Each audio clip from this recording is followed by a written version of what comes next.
ओशो कहते हैं कि जीवन को गंभीरता से नहीं, बल्कि उत्सव की तरह जीना चाहिए।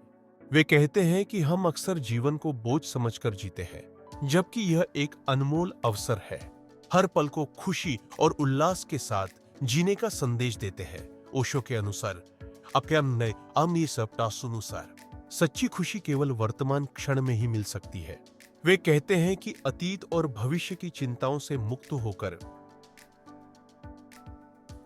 हम अपने जीवन को पूरी तरह से जी सकते हैं। अभी और यही में जीना ही सच्चा जीवन है।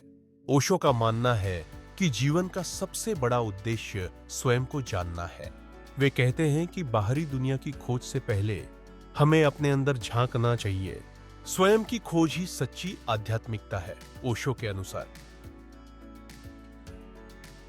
प्रेम और स्वतंत्रता एक ही सिक्के के दो पहलू हैं। वे कहते हैं कि सच्चा प्रेम कभी भी दूसरे को बांधता नहीं है, बल्कि उसे स्वतंत्र होने देता है। प्रेम में स्वतंत्रता और स्वतंत्रता में प्रेम होना चाहिए। जीवन में परिवर्तन को स्वीकार करो। ओशो कहते हैं कि जीवन में परिवर्तन अपरिहार्य है।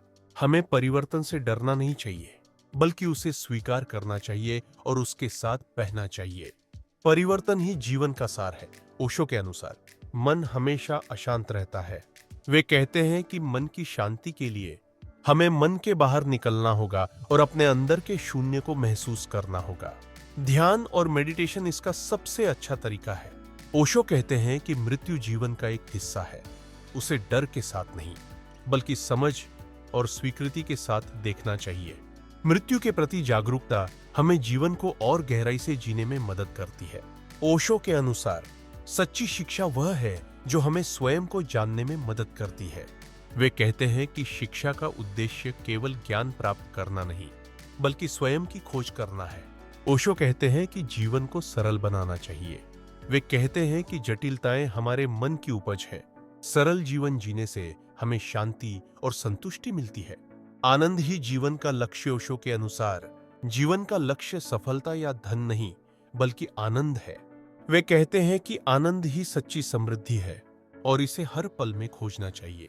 ओशो के ये विचार हमें जीवन को एक नए नजरिए से देखने की प्रेरणा देते हैं। उनका मानना है कि जीवन को पूरी तरह से जीने के लिए हमें स्वयं को जानना होगा, वर्तमान में जीना होगा और प्रेम, स्वतंत्रता और आनंद को अपनाना होगा।